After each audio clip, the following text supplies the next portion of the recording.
Lepo pozdravljeni po projekciji abonmajskega filma Fantomska nit, filma, ki ima tudi med drugim zelo zanimiv naslov, mogoče tudi o tem v nadaljevanju današnjega pogovora. Prav posebej lepo pa pozdravljam našo današnjo gostjo Majdo Šerca, filmsko kritičarko, režiserko, nekoč tudi političarko. Zelo sem vesela, da se nam je danes pridružila v tem pogovoru, ne po naključju. Med zadnjimi filmi, ki jih je dokončala Majda, je tudi film Druga koža, ki govori o Slovencih, o oblačenju, modi, zgodovini mode, tudi o tem v nadaljevanju. Mogoče za začetek, Majda, nekaj teh vtisov po ogledu filma Fantomska nit. Lep pozdrav tudi z moje strani, hvala za povabilo. Rada bi nedvomno slišala tudi vaše vtise ob tem filmu, ker moram priznati, da ko sem ga jaz prvič videla tu v Kinodvoru, sem imela najprej zelo navdušujoče, potem pa bolj medle občutke, ampak predvsem iz enega pogleda, ki je meni zelo blizu. Omenila si, da sem delala film Druga koža, ki govori o kulturi oblačenja v našem okolju, in ta dokumentarc 50 minut, na žalost, samo na nek način se dotika vprašanja, kako koža oziroma obleka lahko funkcionira v odnosu do telesa in kako se konstituira način oblačenja znotraj različnih družbenih kontekstov. Ampak moje občutenje te fantomske niti je vezan tudi na en drug moj dokumentarec oziroma dva, ki sta šla v sosledju in govorita o ženski in tudi ta film govori pravzaprav, ko govorimo o oblačenju, samo o ženskih, moških Reynolds ne oblači. Govori pa o zgodovini ženskih bojev, zgodovini moj dokumentarec, dokumentarca dva, ki obravnavata različne boje, ki so jih prehodile ženske zato, da živimo to, kar živimo danes glede pravic, ne samo političnih, volilnih pravic, ampak tudi v medsebojnih odnosih in v družbi. Skratka, z vidika tega ženskega boja je ta film zelo, zelo simptomatičen in moj prvi in zgovoren. In moji prvi občutki potem so bili pa kako lahko moška družba, ki jo reprezentira, angleška, ki jo reprezentira tukaj krojač oziroma oblikovalec ženskih kostumov, kako lahko kroji ali celo ukroji in oklepa ženska telesa na tako, bom rekla, mačističen način, nevzvišen. Umetnost, ki prekriva neko zelo izrazito moško držo in tudi družbo. Velika Britanija je že zelo, zelo zgodaj, v Veliki Britaniji so zgodaj začele ženske, pa tudi moški se boriti za volilno pravico kot tisto, ki je najbolj reprezentativna znotraj pravice žensk. In to že v sredi 19. stoletja in vsi se spomnimo naslednjega močnega koraka v angleški družbi, in sicer na začetku 20. stoletja sufražetk, ki so najprej na miren način oziroma s pomočjo dialoga poskušale izboriti pravico do tega, da imajo sploh pravico voliti. Potem, tam na začetku 20. stoletja, 1905-1920, so seveda te boje zaostrile, ker so videli, da pač mirna pot ne gre in so se borile tudi z močjo, bom rekla, udarcev, zažigale so, metale, gladovno stavkale, poskušale z nekimi eksplozivi in tako naprej. To borbo sufražetk zelo poznamo in neke vrste boj sufražetski je tudi tukaj, ne. Ti zadnji kadri tega dvoboja in pogledov, kdo bo koga, ne, a te bom ali te ne bom ukalupila, ukrojila, obvladala, dosegla to, da ne boš ženske videl več kot predmet oziroma kot ljudke, ki se jih oblačijo, in bom lahko dosegla, da vidiš pod žensko, tudi žensko, sploh pa žensko, ki te ljubi, je zelo, zelo indikativen tukaj, ne? Sploh pa s tistimi vilicami in tako naprej, da ne govorimo o maslu, čaju in seveda bitka je, to je kdo bo koga oziroma dosež pravico tudi zase. No, v tem kontekstu je zelo zanimivo gledati ta film, ne. Alma je neke vrste sufražetka na individualnem nivoju, medtem ko je Reynolds zagotovo predstavlja celotno tisto sfero družbe, angleške še sploh, ki je takrat dejala, da vendarle zakaj bi ženske rable imeti svoje pravice ali kakršnekoli pravice in ki so jih mogle doseči ženske na ta način, da so uporabljale tudi, bom rekla, njihovo orodje, grobo silo, ko so šle iskati boriti svoj boj in ker so vedele, da pač drugače ne razumejo moški, ne. In nič drugače ni bilo v našem okolju, tudi sredi 19. stoletja, ko so moški, ki so pač predstavljali in imeli oblast v svojih rokah, rekli, da če bi ženske spustili na volitve, bi bilo isto, kot če bi spustili otroke oziroma norce, ne. Ampak ta je še nežna, če jih drugih ne bi citirala, ne. V tem kontekstu je zelo zanimiv, ne. In film in zanimivo je tudi dejstvo, da je bil posnet v začetku 50-ih, mislim, da se dogaja okrog 54. leta, ne, skratka, do sveže po vojni, ampak tega ekonomsko šibkega okolja sploh ne čutimo, ker se seveda gibljamo v jet set, bi rekli danes, ampak seveda med viktorijansko zelo konzervativno in utrjeno in močno družbo. In v Veliki Britaniji so ženske dobile volilno pravico leta 28. Ta film v bistvu predstavlja družbo leta 54, to je 25 cirka let kasneje, ko pomeni, da so bili ti vzorci še močni in jih vidimo, ker ta film je vse skozi, če odmislimo odnose, ne, borba med enim in drugim in med eno in drugo prevladanjem, bom rekla. Hkrati je pa tudi čudna borba, vsaj jaz sem imela težave s temi gobicami, priznam, ne vem, kako je bilo z vami, ampak mogoče je pa res, ne, tako kot so sufražetke vzele v roke, podkurile kakšen nabiralnik ali podstavile ogenj, ki je, tako je pač tudi ona posegla po skrajnem orodju, da bi ga ukrotila in konec koncev postala njegova ne samo ljubica, ampak tudi mati, pa še bolniška sestra. Tako nekako.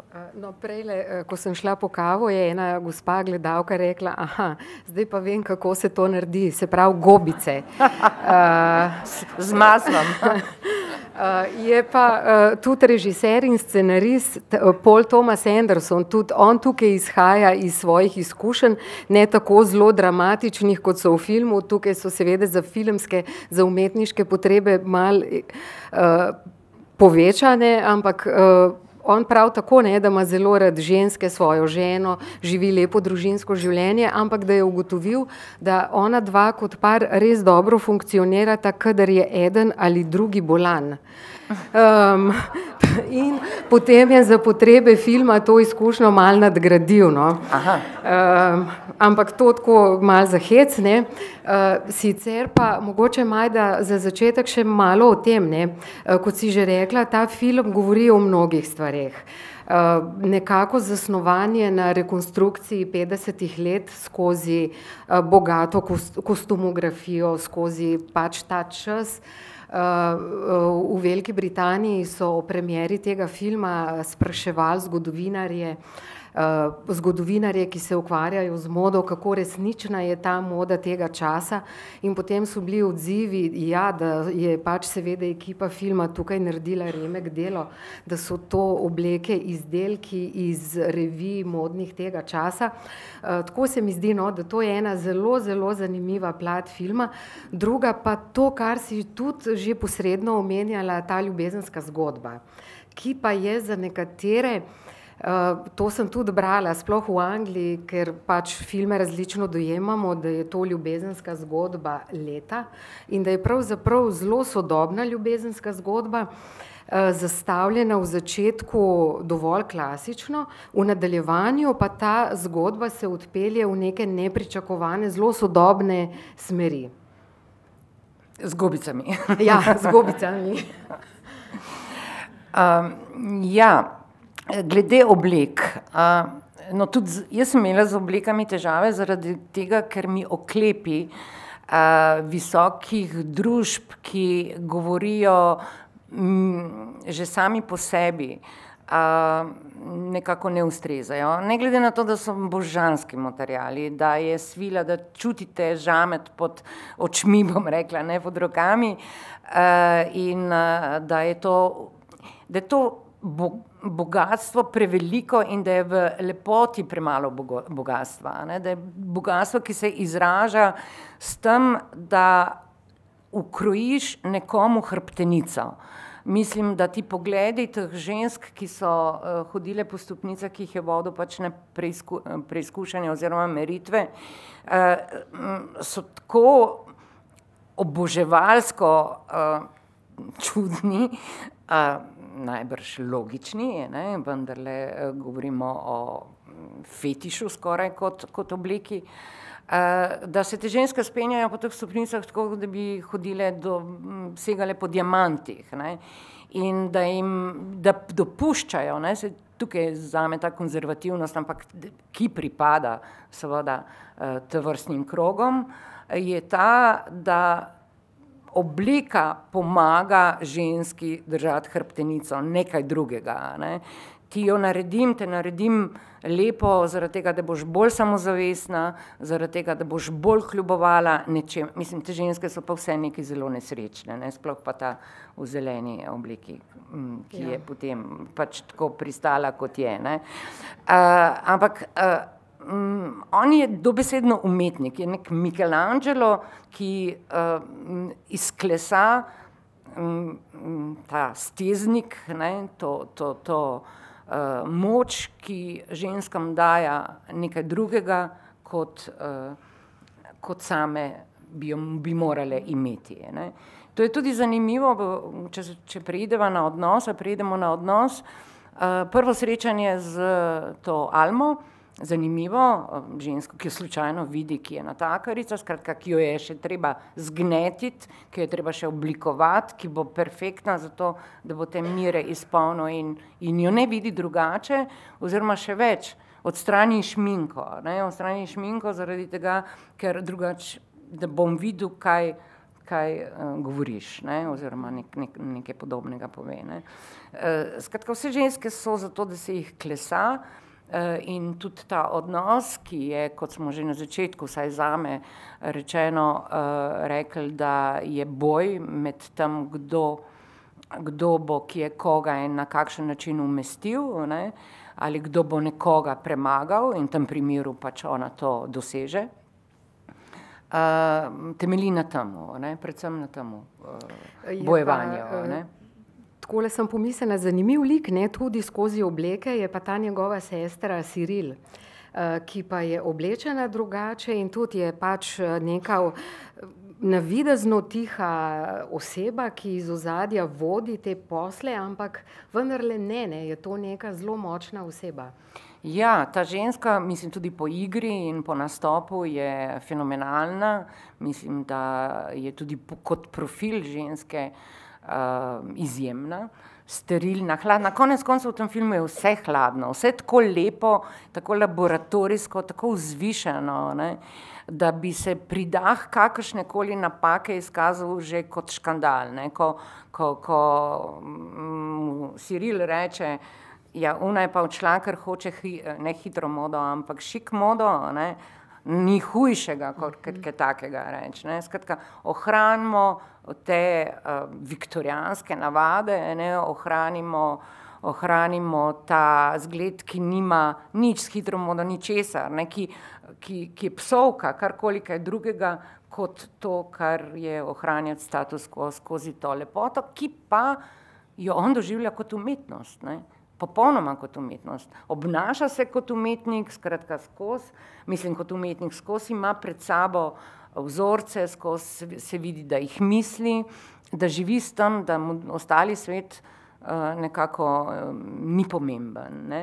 Medtem ko ona je pa ženska, sestra, ki vodi celotno ekonomijo, absolutno, ne, ki mislim, da je čisto zadovoljna, da je v vlogi te, ki odslavlja te njegove ženske, ki ne naredijo izpita pri zajtrku, skratka, ki preveč škrebljajo z tem prepečencem ali pa ki presrkajo preveč na glas, ne, tako da je kot ena mašina, ki sem čisto zadovoljna, da gre, ne, ampak hkrati tukaj se vidi, da ni bitke tudi med Almo in njo na koncu, ne, ker v bistvu pristane tudi na to vlogo, ampak je gospodarica.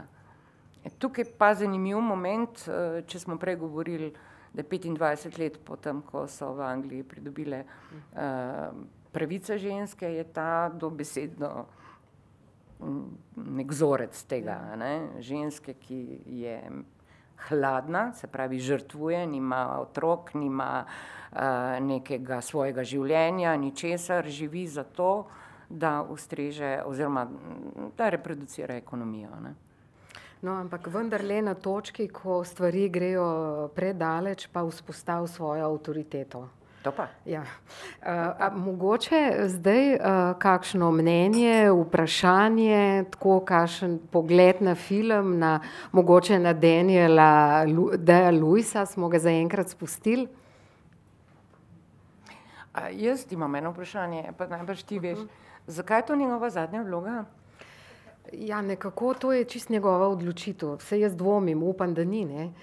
Še pred začetkom snemanja filma je nekako, mislim, da je on 61 let star, se je odločil, da se bo upokojil kot igralec.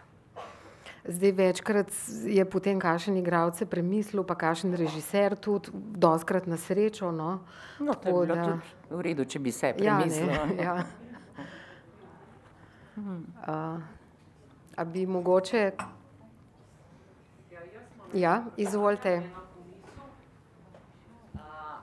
Ona ogovori tisto belgijsko, ali kako v francoščini, in enkrat tudi omenijo, ne, kako to pri vas delajo.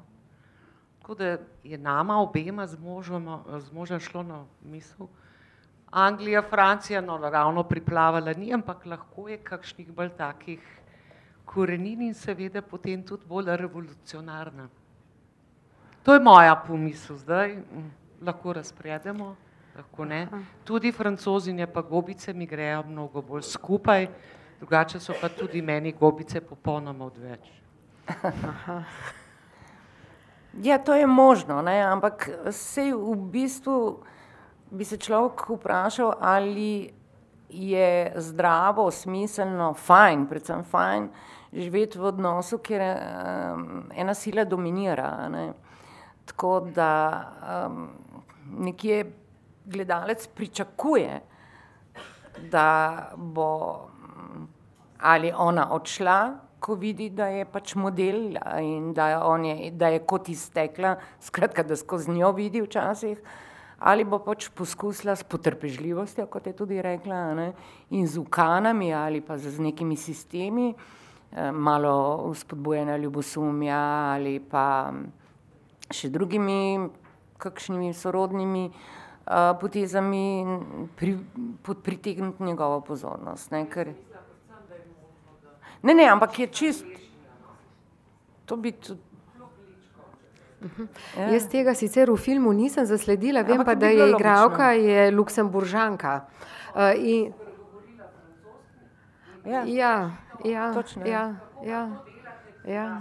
Točno, ja. Ja. Ima pa en tak res lep akcent, ni to ta angleščina, ta PR pronunciation, ampak je to ena drugačna angleščina, ja, res je to. Mogoče še kakšno vprašanje, še tako še kakšna stvar.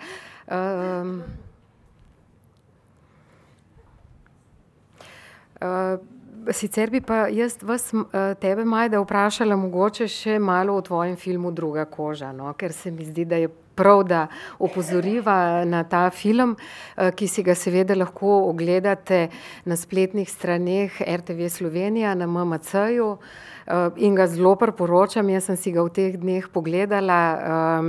To je film, ki je bil, mislim, da premierno pokazan maja na televiziji Slovenija in je skoraj bi rekla nekaj posebnega v našem prostoru, ker skozi našo perspektivo posredno spregovori o mnogih stvareh kot današnji film. Sicer je zastavljen dosti širše, gremo skozi zgodovino, tudi ti, Majda, veliko takih družbenih vprašanj skozi ta film, ki je žal dolg 50 minut, sem že rekla, bi si skoraj želela nadaljevanko. Spregovoriš mogoče malo o tem filmu? Ja, dokumentarc Druga koža, ki govori o kulturi oblačenja, je prišel za enim filmom, ki je bil zame dosti naporen. Naporen. Rada sem ga delala, 7 grehov in 7 vrlin, ampak je tako bil velik zalogaj za oblikovati 14, 7 grehov in 7 vrlin, 14 zgodb, ki so obrnile pomen greha oziroma vrlina. Mogoče ste gledali, to je bilo že na programu in je tudi v arhivu RTV, če se prijavite, če uspete se prijaviti gor na to, je dostopno. No in potem sem prijavila, mogoče bi pa o oblačenju in seveda uredniki so bili, oblačenje to pa nekaj, kar se gleda, ne. In je bil film dosti hitro sprejet v produkcijo, ampak ni to film o modnih brveh, niti ne o trendih, ampak je film, ki govori, kaj je danes pomeni oblačenje znotraj produkcije, govori o pesticidih, govori tudi o izkoriščanju delovne sile, sploh na bombažnih teh poteh v tretjem svetu in govori o načinu, kako so se v različnih družbenih obdobjih tudi ženska telesa nekako oblačila. Tudi v tem filmu zasledimo našega krojača, našega Reynoldsa, sicer ne poznam njegovega osebnega življenja, ampak znan je bil v Ljubljani en modni krojač Alojzij Pavlin, ki je imel svojo krojaško in modno in damski atelje nekje ob Ljubljanici, v Stari Ljubljani, in si je dal tudi prvi v tem kontekstu in tem času, študirajo na Dunaju, narediti reklamni film Alojzij Pavlin in celo to je zaupal Božidarju Jakcu, ki je bil takrat že znan snemalec, in imamo tako prva reklama iz tega časa. Skratka, govorim o tem, kako se je lahko oblačila tovarniška delavka, kaj je pomenila obleka po prvi svetovni vojni, kako so se skozi obleke na nek način osvobajala ženska telesa vzporedno z svojimi ekonomskimi osvoboditvami, pa kaj se je zgodilo po drugi svetovni vojni, skratka med vojnama, kaj prinaša Zahod, kaj prinaša modna industrija naša, predvsem pa kakšna je bila v socialističnem obdobju tekstilna industrija v našem prostoru, ena najmočnejših panog, tako rekoč tudi največji izvozni artikel, ne samo v Sloveniji, ampak tudi v Jugoslaviji. Ampak zagotovo tukaj se strinjam, vsako obdobje bi potrebovalo še en film, samo zgodba o Muri recimo bi lahko prinesla en film, ali v obdobju tekstilne industrije s tem, da bi bila zelena nit ali pa skupni imenovalec vseh teh pripovedi Prazne hale, ki so danes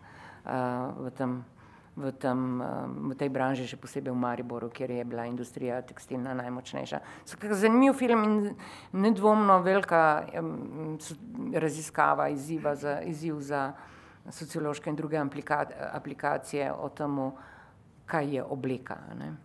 Ali je res druga koža in kdo jo dela in kako se v njej počutimo in kako se spreminja skozi čas, ne?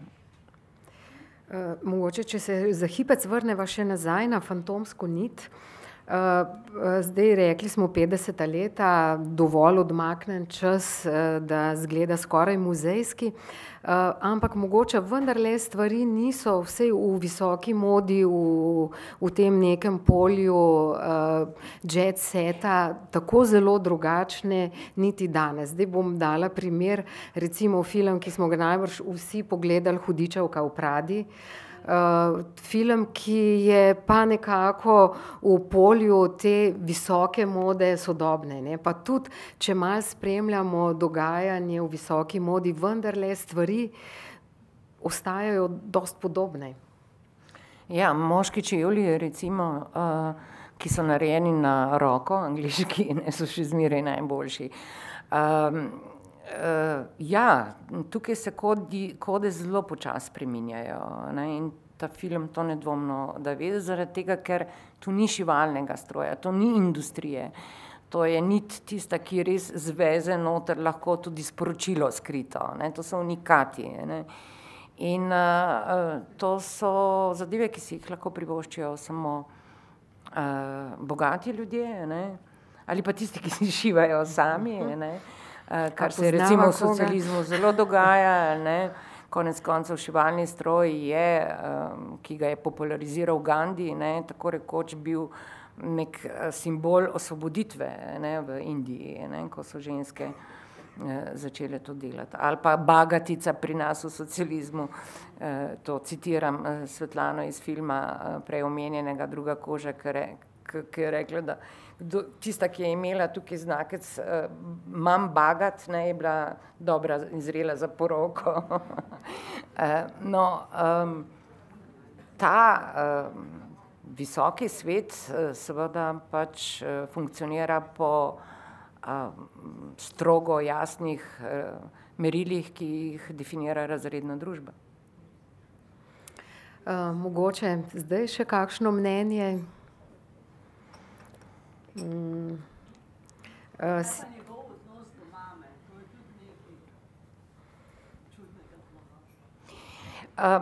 Tle so imeli ta gospa, ki se pojavlja, ne. Mnogi kritiki tega filma so iskali naslombo, ne, fantomske niti na drugih filmih v zgodovini.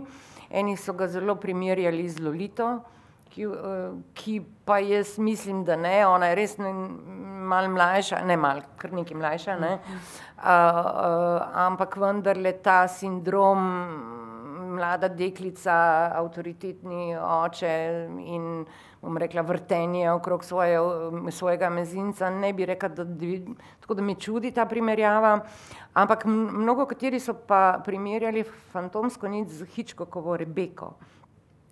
Vi se spomnite tega gotskega, ne, romana, zagotovo nedvomno tudi filma, mislim, da Laurence Olivier igra, pa Jean Fontaine ali kdo že. In tam je sindrom zelo podoben, ne. Pojavlja se moški ženska, kjer se odnos nekako ne more vzpostaviti zaradi travme prejšnje žene, ne, ki je bila umorjena in potem se izkaže, da pač je imela dosti grehov na sebi, ker je pač imela ljubimce in tako naprej.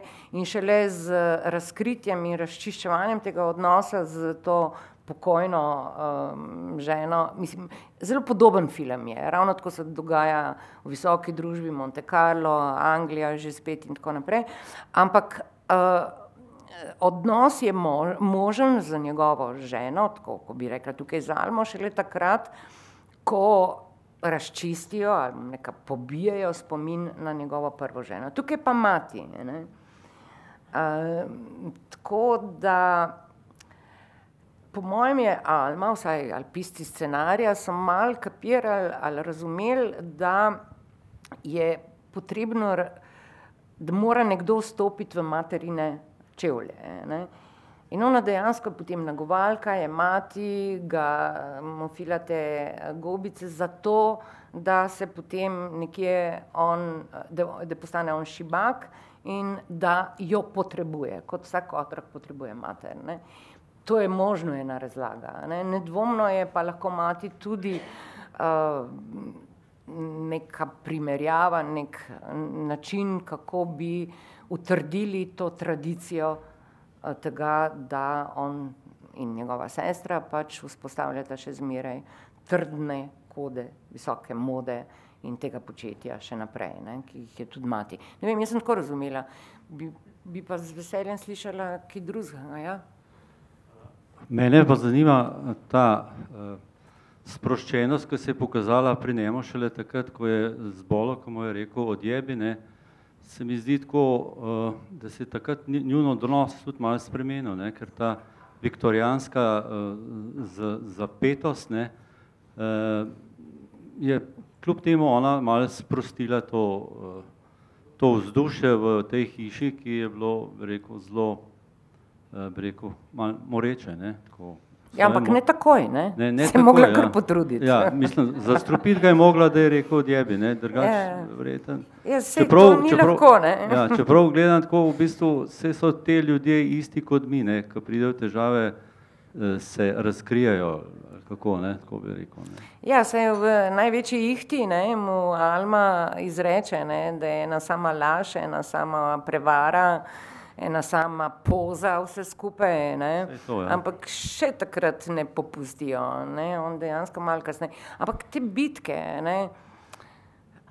Če sem prej začela sicer malo figurativno s tem, da smo ženske morale ogromno narediti, ne vedno same, ne? Lahko tudi večkrat tudi s pomočjo tudi moških in drugih vzvodov. Tako težka je bila ta pot, ne? Tako da se mi zdi, da je tudi tukaj s tem, ko jo vleče, ko pa prvič pogobe, pa drugič pogobe, pa poskus plesa, pa sama gre, pa pripovedovanja in tako naprej, vse to izzivanje, ne? Na nek način mogoče tudi hoče pokazati, da to ni bilo easy, to ni bilo lahko, ne?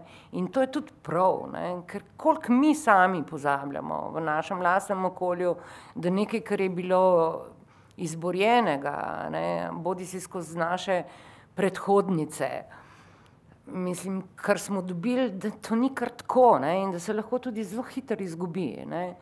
Mislim, v našem prostoru, v slovenskem, jugoslovanskem prostoru smo imeli najbolj liberalno zakonodajo, kar se tiče, ne vem, medsebojnih zakonskih odnosov, dedovanja, pravice do konec koncev tudi zakona, ki ga je pisal ali pomagal pisati profesor Bavcon pa gospa Šelihova, okrog tega, da nasilje v družini je lahko tudi nasilje, da nasilje običajno moškega nad žensko, če ni poročena, ni samo tam veljavno, ampak je tudi v zakonski skupnosti, ne. To cela Jugoslavija se čudila in potem tudi povzela, najprej učitala, ne.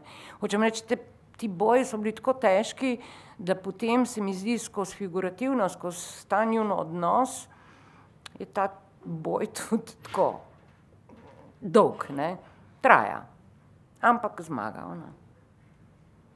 Tudi pokos imamo v bistvu, ne, na nek način in vzpostavi nek odnos, ki naj bi bil potrpežljiv, poln konec koncev tudi neke privrženosti, ne, ampak tudi uslužnosti, ne, na koncu je on lačen, že čaka, da bo kaj izkuhala.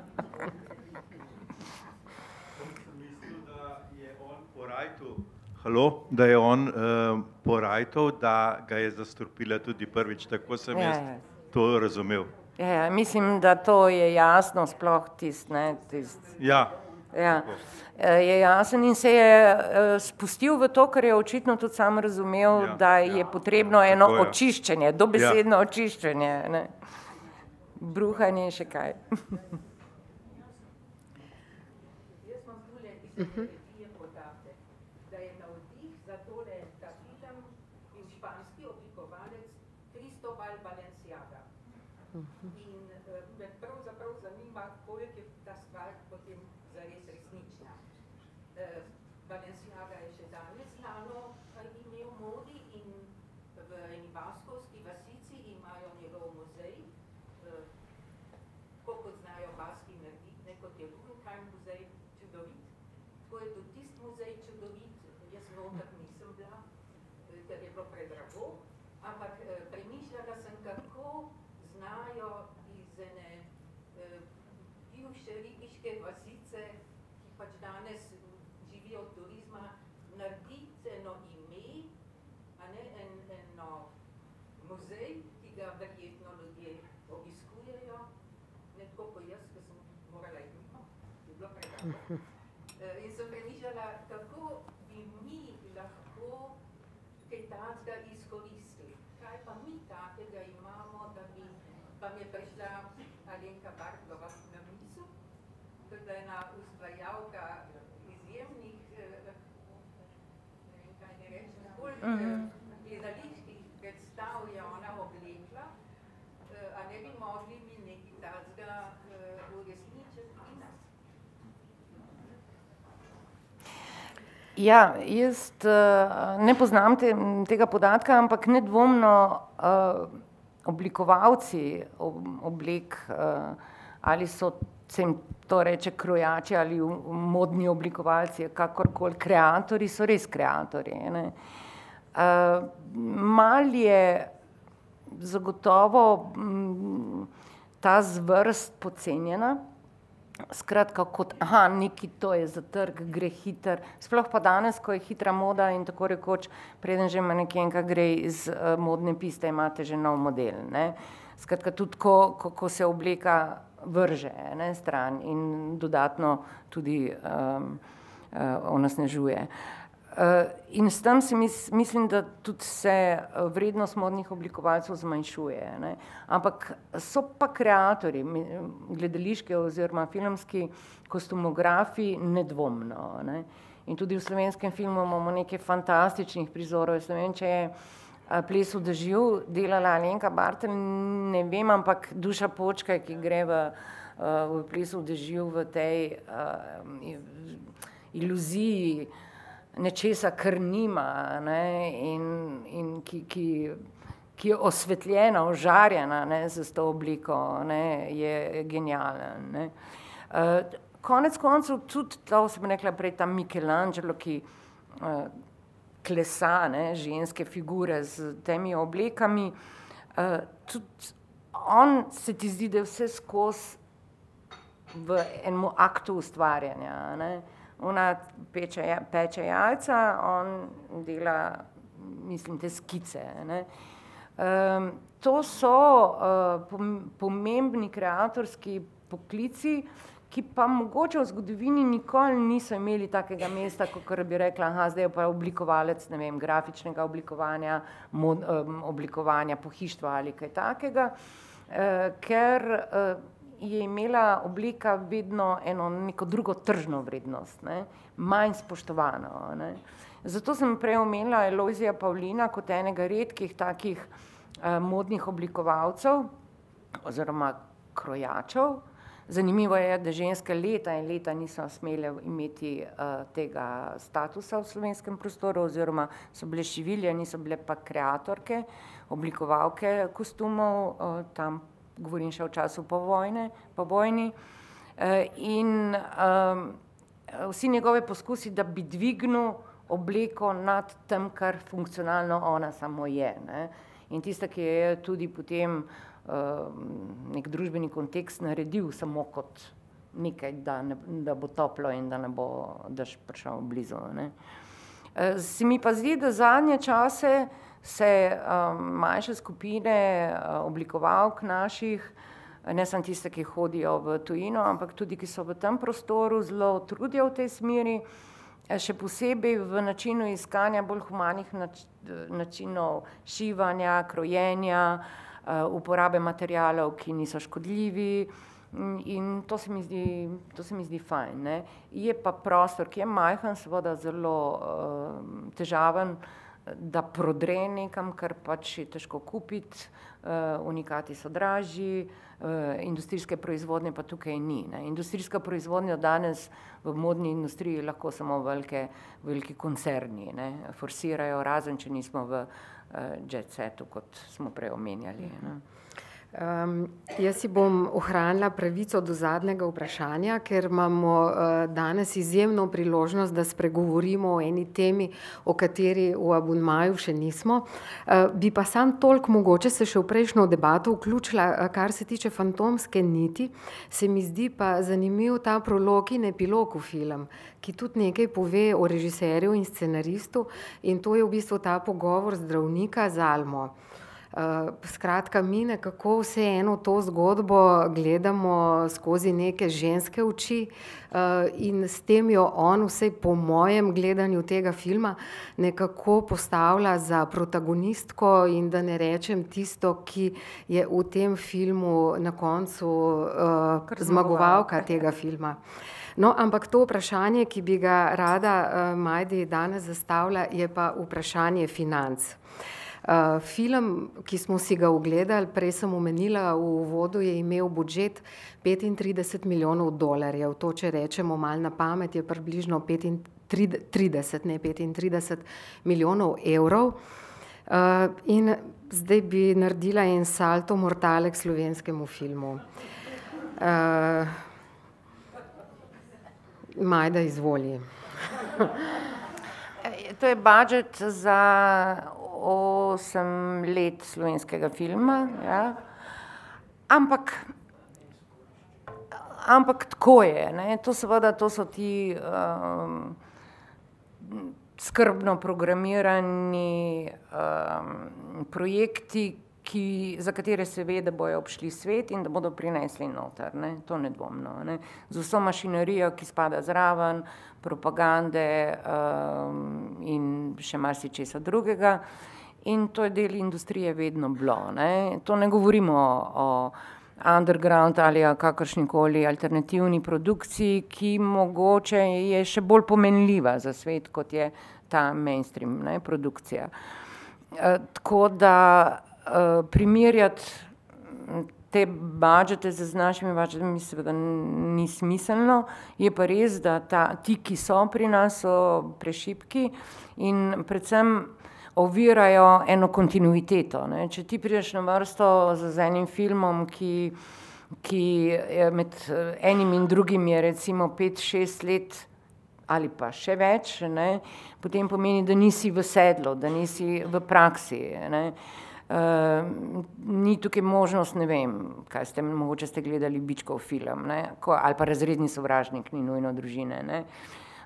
Tak režiser bi drug let že mogel delati, ne, zaradi tega, ker so to pač močni ljudje.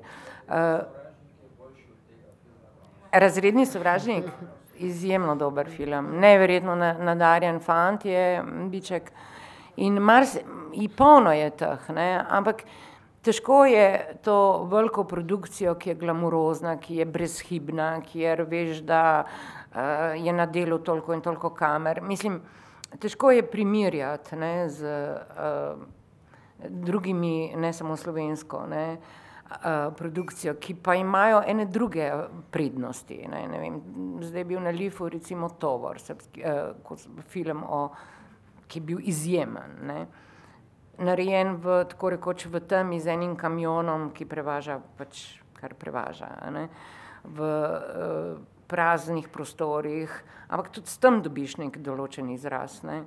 Je pa res, da seveda majhni budžeti silijo v bolj preproste zgodbe, kostumskih filmov tukaj ne bo, ker je pač to drago, lažje je posneti film na ulici, ker ni treba skrivati anten in tako naprej, ne. To nedvomno je. To je velika škoda za slovenski prostor, ampak mislim, da imamo pa kljub temu imamo dobra dekleta, še vse več deklet in tudi fantov, ki to obvladajo.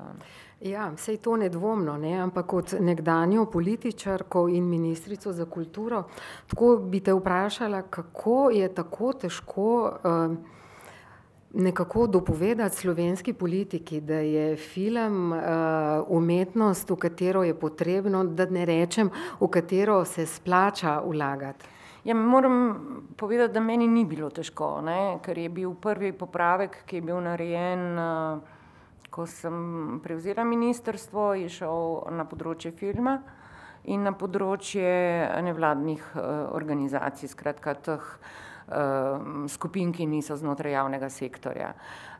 Je pa res, da je bila dediščina obupna in da je bilo 2-3 leta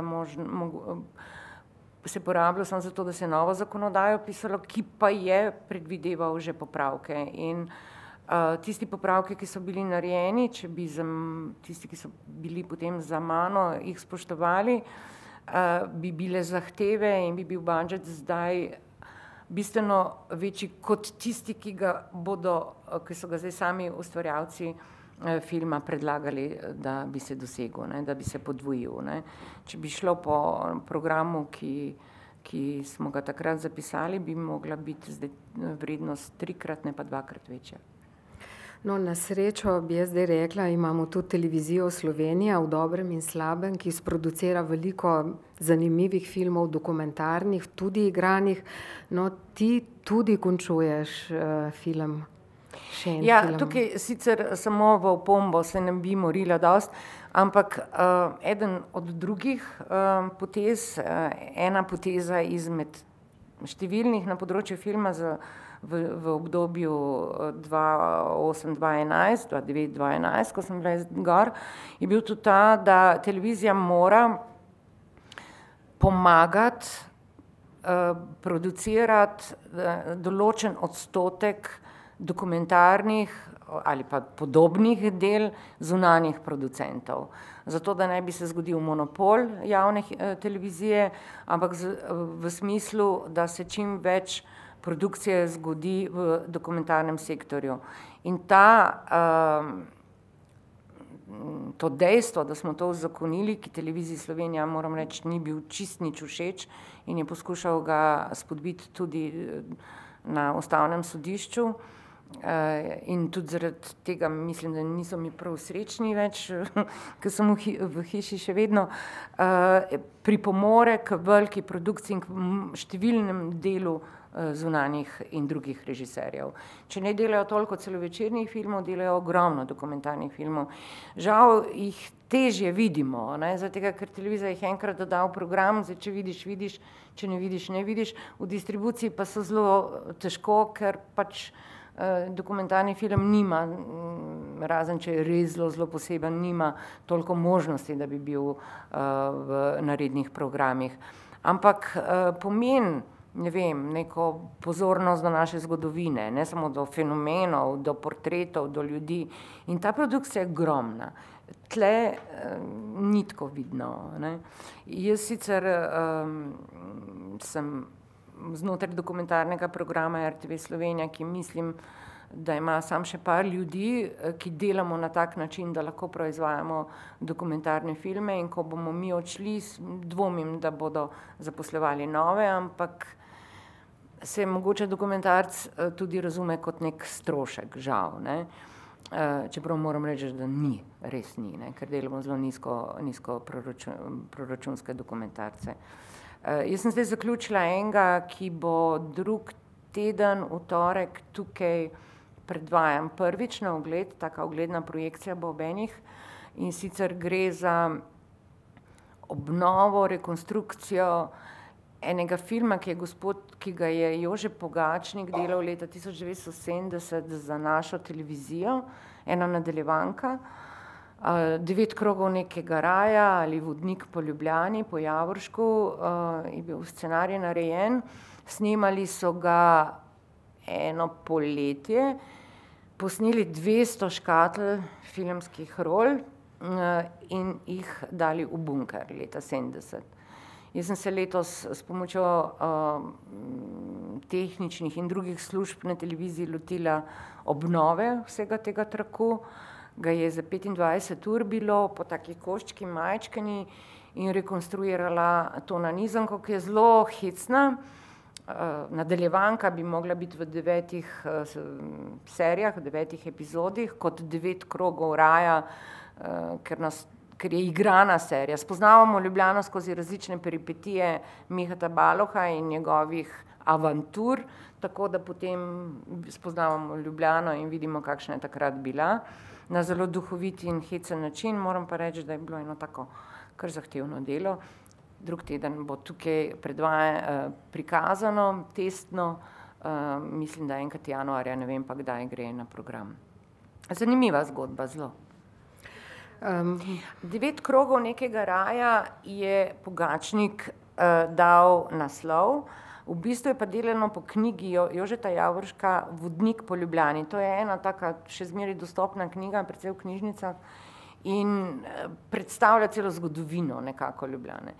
Potem je pa Javoršek naredil en scenarij, ki temelji na tem, da Miha Baloh kot Dante, kot pesnik, beži od zmere od žene, ki jo igra Mira Sardoč, pokojna, in zapleta se v neke avanture z mladimi deklicami, mladimi lepimi puncami, misicami celo, pol sem pač jih odkrila, da so bile misice, do Belih Vran, do Milene Zupančič, skratka, blazno velik spekter ljudi in avantur, ki tega Mihata nekako vodijo okrog, žena ga pa nenehno preganja. In tudi potem vleče nazaj, na koncu izkaže itak, da so to vse sanje. Ampak rekonstrukcija je bila težka, zaradi tega, ker material je bil popolnoma razdrobljen. Našla sem scenarij, tako da smo lahko rekonstruirali in naredili eno zgodbo, kjer smo prav tukaj v Kinodvoru, še enkrat hvala za to, da ste nam tukaj omogočili snemanje, postavili takratne igralce pred ta material. Je 50 let je od 70. leta in zdaj tisti, ki so še prisotni, so sami, da nisem jaz to, mislim, kako, take čevlje sem imela, pa so isti moderni, zdaj pa tako, Ampak težko sem dobila, ker niso bile to filmske zvezde, ampak so bile tudi običajna dekleta, recimo Nataša Košir, ki sem izvedela, da je bila leta 68 Miss Jugoslavije igrala noter, Poljasna Pogačar, ki je bila ustavna sodnica, pa tako hecno je, zabavno. Se mi zdi, da komaj čakamo, da ga vidimo. Majda, najlepša hvala za tale zanimiv pogovor. Hvala vam. Vidimo se pa... Hvala vam. Vidimo se spet čez 14 dni v času Animateke, priljubljenega festivala, ki poteka tudi tukaj v Kinodvoru na projekciji kratkih filmov, takih posebnih.